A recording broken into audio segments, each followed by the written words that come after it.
how great Phoenix is and how much fun they're having already, and they've only been here for about 12 hours. But I got to tell you, it's great, and it's going to be 75 degrees every single day this week, and it's going to be sunny, and it's going to be so enjoyable. So I'm happy to be here. I can't wait for this whole week to get started, and it couldn't have gotten started any better than with this Kyrie news. This guy took a blowtorch to the Nets and just absolutely blew them up.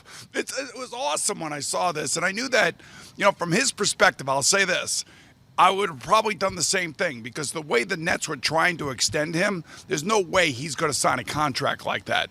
So he has to force the Nets to trade him. And the reason he has to do that now is he has to make sure that his bird rights go with him. Mm-hmm. So if Mark Cuban and the Mavericks are idiot enough to sign him to a contract extension, they can give him the max amount of money. And what a disgrace. What an absolute and unbelievable disgrace this has turned out to be. And the circus is not over yet. Because now we got to wait and hear from, Kevin Durant, because we got to give Kevin Durant everything that he wants now. And he may want out. And if he wants out, it's most likely his destination is going to be right here in Phoenix. He's going to be coming here to Phoenix. And now it's up to Sean Marks to pick up the pieces of this wreck of a franchise. Look, we've sat here, we've made fun of the Mets for years. I've gotten ticked off at the Rangers. The Islanders were run like, a minor league team for many years. Mm-hmm. The Devils have been run like, as a minor league team for many years. And now all of a sudden the Islanders, the Devils, the Rangers, of course, they're all in the mix and all that other stuff. But I mean, this disaster, this is Bobby Bonilla-esque. This is, I'm trying to think, Jason Bay-esque. Jason Bay, yeah. One thing I will say is Kyrie can play. There's no question about that. Jacoby Ellsbury. Right. So, there's all of these kind of guys. But those guys, I don't know, maybe Bobby Bonilla did, but those guys didn't just crash and burn a franchise like Kyrie Irving did. If you can't play for your hometown team, your favorite team growing up. You remember when they signed here? Yeah. All the platitudes, how great it was coming home. Do I remember? Yes. Every Net fan in the tri-state area was coming after me and you and all the Knicks fans. Oh, I thought the Garden was the Mecca. Oh, I thought New York and the Knicks, that was the team they want to go to. And it's Brooklyn. How does that feel? Now we're the big boys in town. And I remembered that, and I never wanted to see them win a championship. I never wanted to see them come close, because I wanted this day right here to be able to celebrate, because they were crushing us. Now we're crushing you. This is revenge. This was a mess, and maybe they pull themselves out of it. I don't know. Maybe Kevin Durant stays and they can do something with this roster to make them competitive. But obviously, if they were going to win this year, they needed both of those guys playing at the highest level. But I'd be shocked if Kevin Durant sticks around now. Well, really? That's the whole thing now. So then the next part of this whole thing is to see whether or not Phoenix is desperate enough to give what I think that they were offering, and maybe even a little bit more than they were this summer, for an unhappy Kevin Durant. Yeah. Look, I don't want to put words in his mouth. Part of this whole thing was the ridiculousness of the Nets paying Kevin Durant not to play his first year because of the injury that he suffered in the finals with Golden State. But after that, Kevin has been a great player here. And, he engages with the fans on social media. He's got his own podcast, all that other stuff. And he kind of gets that part of it. I think he is just caught up in the wake that is the psychoness of Kyrie Irving. That's his own fault. He teamed up with this guy. He's the guy I wanted to play with. But I don't think he ever realized that it was going to be. Listen, he should have realized, because he forced himself out of playing with LeBron James out of nowhere. That was the first sign that Kyrie was unstable after winning a championship there, and things were working great with LeBron James. He goes to Boston. We thought that was going to be the biggest, most ridiculous blow-up of a franchise. Then he comes to the Nets and does it even worse. I wish I could be a guest on Shark Tank and say, hey, by the way, Mark Cuban, you want to trade for Kyrie Irving? I ruined your franchise. I can't wait to see what happens there. Well, I'm sure they went to Luka Doncic and said, hey, do you want Kyrie? And everybody is just enamored with his ability to score, his ability to be a ball handler and a distributor, and nobody is disputing any of that. But the problem is that he is just basically, I don't know how else to put it, he's just a cancer. And whatever is going on in his world, wherever his brain is at, whatever, secret world he's living in, and everybody else is living in it with him as long as he's on their team. It's just so much tension. There's just so much crap that you got to put up with. It was interesting. I was on a Twitter feed yesterday just listening to people talking amongst themselves. There's probably about 1,500 people on this Twitter feed. You were on Twitter Spaces? Yes, or whatever. You were listening to Nets Twitter Spaces yesterday? I was, because I wanted... You're in Arizona. What are you doing? I just wanted to hear what the Net fan was saying about Kyrie Irving. Yeah. And the amazing thing to me is the amount of people that were on this Twitter space talking about, oh, I hope he gets his money, I hope he gets this, I hope he gets that, like supporting him. And I'm like, you got to be out of your minds, especially if you're a Net fan, to see what he did to your franchise. You gotta hate the guy. You gotta hate the guy. I'm sorry. And most Nets fans, the last time he was there after the trade request and he didn't play at Barclays, he did get booed by Nets fans. So, I mean, there's some of them maybe on these Twitter spaces that are supporting him. I think that at least the Nets fans I know, the guys, the Billy Giacalones, the Evan Roberts, the Mike Biseglias in the newsroom, those guys, they can't stand him and they're happy that he's gone. And it's just amazing. We've seen talent win out in sports, guys who have had a checkered past or whatever get another chance time and time again. Now, this is different. This is like different off the court stuff, but it just shows you that no matter what you do in pro sports, if you are that talented, someone is going to give you another chance. And with Kyrie Irving and Luka Doncic and Mark Cuban thinking, man, if we could just squeeze something out of him because he's in a contract year and he wants his money, maybe we'll get the best out of him. Maybe he'll be motivated. He'll go there. Something else will happen. I mean, you know that it's just there's no way. There's too much history. Yes. There's way too much history. And I don't know. It's just I was laughing at it. And then listening also into that Twitter space thing, just how many people are like, now you got to give Kevin Durant what he wants. Yeah. I mean, that's all they've been doing. Sure. They've been acquiescing to these guys since they got here. Fire this guy, bring this guy in, trade for that guy, bring this guy in. I mean, Kevin Durant is like the best player, the general manager, the owner. And I actually read also this morning, which really does make a lot of sense to me, is that Joe Tsai supposedly got involved in this and said, I am not sending him to L.A. Because I know that's where he wants to go, and I am not sending him to L.A. So they sent him to some place where, no state tax. That's a win as far as I'm concerned for Kyrie Irving. Well, if he gets a contract from them. But I wouldn't be surprised if he does. But, like I said, they traded him, and along with him goes the bird rights. So that means they can go over the salary cap, the luxury tax to keep him if they want. And you got to believe, according to inside people in his group, he's ecstatic that he's going to Dallas. Right. Okay. All right. Sure. Okay, great. I haven't seen that guy happy once in his entire life. Have you ever seen the guy happy?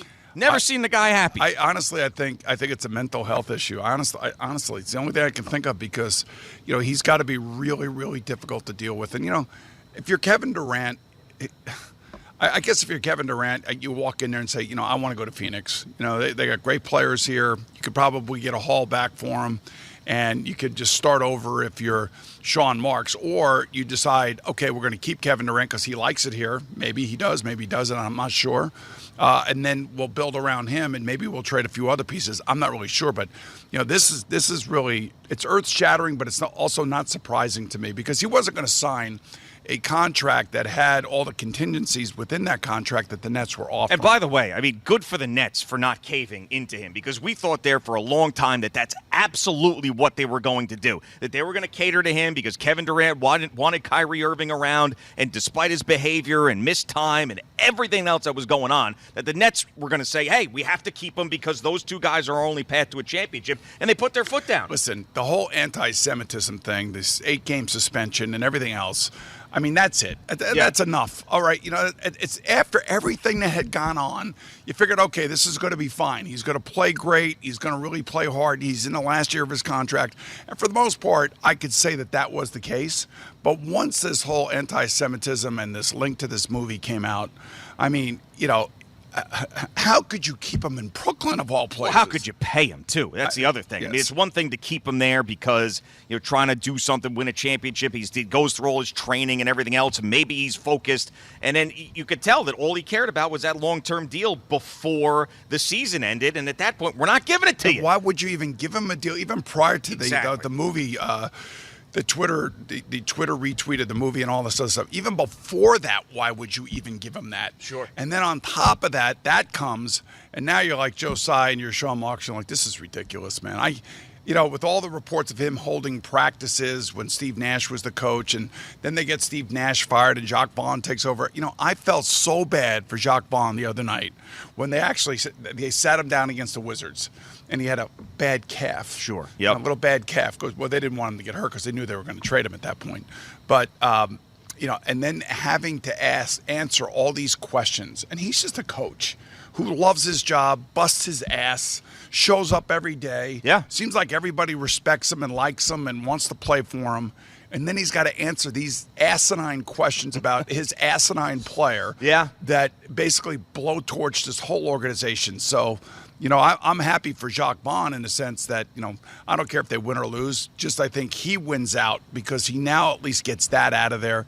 And now if it's Spencer Dinwiddie, who was a really good player when he was here, comes back and is a fan favorite, can somehow, I don't know, just kind of like stabilize this whole thing. Yeah. Maybe they go on and they go a little bit deeper into the playoffs. But the one thing I also will say, as I'm watching the Knicks and the Sixers, this Knicks team is all over the place. Yeah, I by know. the way. You can't figure it out.